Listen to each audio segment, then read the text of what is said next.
let's chat with Caleb first. Hey, Caleb, you are live on Chewed Gum with Alyssa and Promise. What did you want to talk with us about tonight?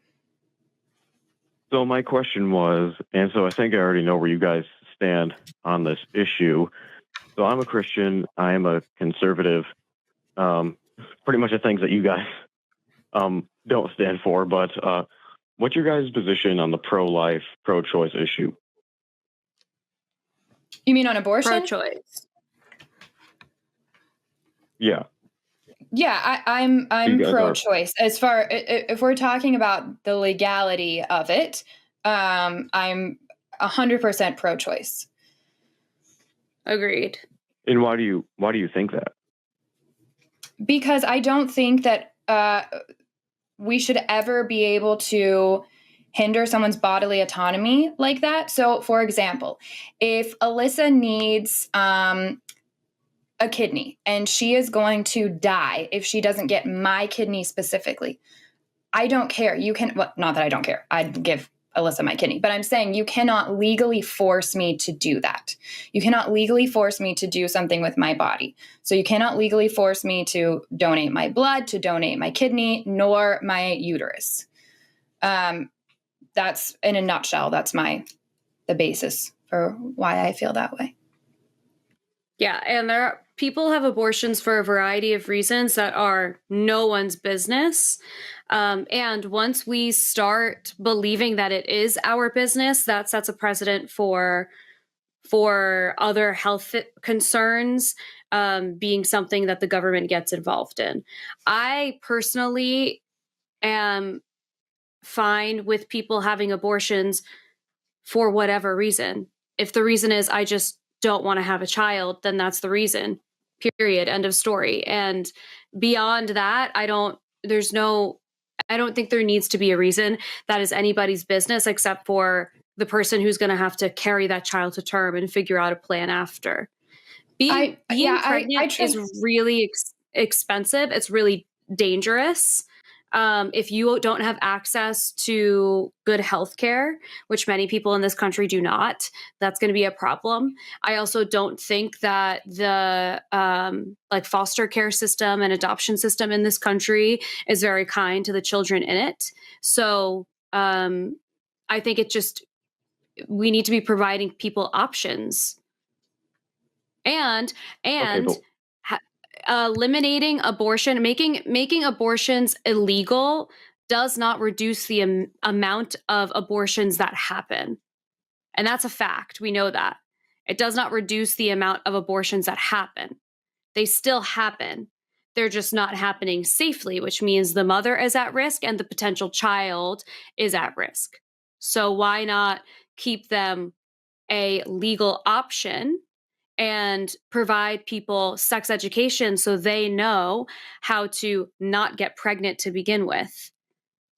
Because that's another thing, too, that's interesting about this whole situation is the states that have the highest rate of teenage unwanted pregnancy are also the states that teach abstinence-only education. We know abstinence-only doesn't work.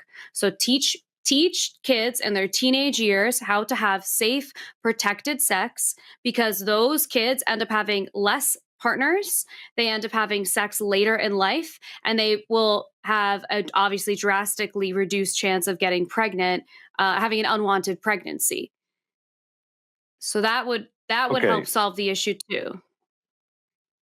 Okay, but what if and I know this is something that surely comes up whenever these debates are held, is like whenever people are discussing this topic, what if the infant is alive inside the womb, developing? So where a fetus is considered to be a live and sentient thing is something that people are going to debate over and over again. But that's why we trust doctors and the regulations that we put around that. So yeah. And over 90, it's either 93 or 98% of the abortions that happen are not these late-term abortions. And the ones that are late-term is because there's a significant risk. So that's not really a situation that happens. It's a when the vast majority, and I mean over 90% of the people who have abortions have them, these are clumps of cells. They're not sentient. So use words like clumps of cells. So when do you think it becomes human? I know you said that that's up for debate. So but what's your personal opinion on that? I that's my personal opinion that I get to decide between me, myself, my body, whoever I would be making that decision with. It's not my job to judge other people for them figuring out what that means for them. It's my job to figure out what I think should be legal or not, and then vote accordingly. I don't think we should be able to ban women from having bodily autonomy. I think that is wrong. And I think that regulations based off of what doctors have studied and all of that are great. But what we already know is that women want abortions like somebody having to get an amputation due to cancer wants an amputation. Women are not out there like, oh, I just want to go get an abortion. These are decisions that are taken very seriously, and almost always when it's later on, it's for medical reasons. And it's a really difficult decision. It's something that a lot of doctors are involved in. And I can guarantee you that no one is excited about anything happening in that situation. So I'm not going to sit back and be self-righteous and say, I'm going to ban somebody from having that happen. And now they have to give birth to a fetus that's going to end up dying slowly and painfully right after they give birth to it. So that's not for me to figure out. That's for doctors and their patients to figure out together. The bottom line is, I do not believe we should ban women from bodily autonomy. Okay, so you mentioned analogies like cancer or whatever, but unlike cancer and stuff like that, which appear, of course, you didn't make that happen. You don't want that to happen. It's a terrible thing. You are the one who causes yourself to have the baby in the first place. And so unlike a cancer, it's something that you caused. Well, first so of all, Caleb, how would you feel? Sex is not consent to a pregnancy and to having a child. Also, I have had a medical abortion because I had an ectopic pregnancy and I was trying to get pregnant, and I still had to have that medical abortion because I would have died if I didn't have it. So the reasons behind it, that's what I'm saying. It's not my business. I don't need to know. I don't need to be in the room with every woman and her doctor in order for me to decide that I think they should have the right to have that conversation and figure that out for themselves. Caleb, what is your opinion on mandatory vasectomies? If we can guarantee they are reversible. Mandatory vasectomy is when a man is sexually active.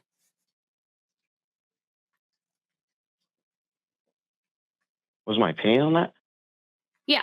So like if we could roll out a law that says, okay, at the age of, let's say, it depends on what state you're in. If you're in a state that is anti-abortion and anti-sex education, could be as young as 13. Mandatory vasectomies for all boys 13 when they turn 13, and then they will be reversed when they are ready to have children. Okay, well, I don't think it's very necessary. Why is that not necessary? I mean, I don't really know. I don't really look into this stuff that much, but So the reason that I brought that up, Caleb, and the reason that I think it's important for you to think about is because the experience you're having right now of when you're 13 years old, you're going to have a mandatory medical procedure that you have no say in, is your bodily autonomy, which is the right for you to make decisions about your own body, being stripped from you. And that would actually be preventative. Then we don't actually have to worry about any embryos ever getting implanted unless they wanted to be implanted. And a man could impregnate multiple women in one day versus a woman can get pregnant like once a year. So that would solve way more problems.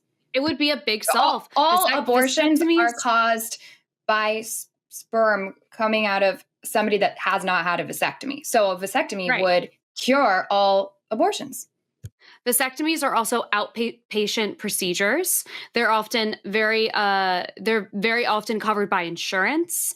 You get a little pain management and you're good in 2 days. When people have abortions, sometimes it could take weeks before you're able to return to work and go back to your normal everyday schedule. And so it would seem like actually the vasectomies would be a much more cost-effective and generally effective program. So why can't we do that?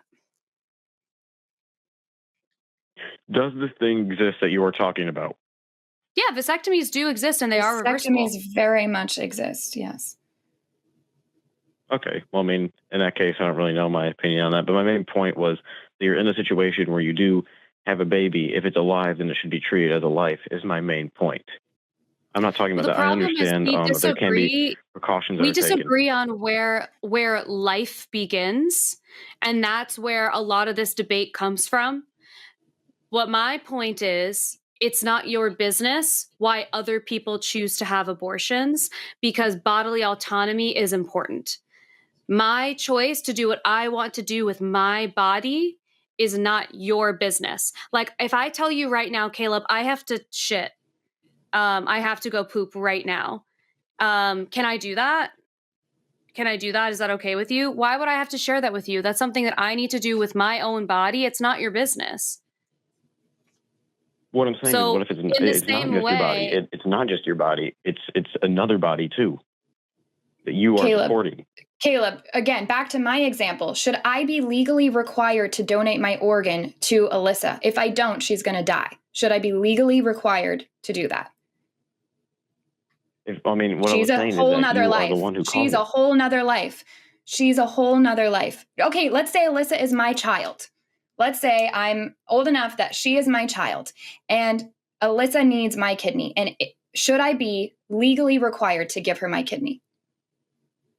I mean, it depends on how much you care about your own kid, which typically parents do. This is a yes or no. Should I be legally required? Should we start making it a legal requirement that parents donate their organs to their children in order to keep their children alive, even if there's a risk that the parent might die during that operation? Should we legally require them to do that? Oh, no, we're talking about some hypothetical isn't even going to happen. Caleb. Caleb. If you want to have this conversation, you have to answer this question. We've left you off the hook so many times throughout this conversation. You don't even know what a vasectomy is, and you're trying to tell women what to do with their bodies. I need you to answer this. I do know what that is. I was saying a reversible one. Yes, that's important to know about vasectomies if you're going to know what a vasectomy is. But should a parent be legally required to donate their organs to their child if their child is in need? Okay, my answer to that is if you care about your child, of course the answer would be yes. I guess yes. No. I'm not asking about should I want to do that. I'm asking, should the government require me to do that?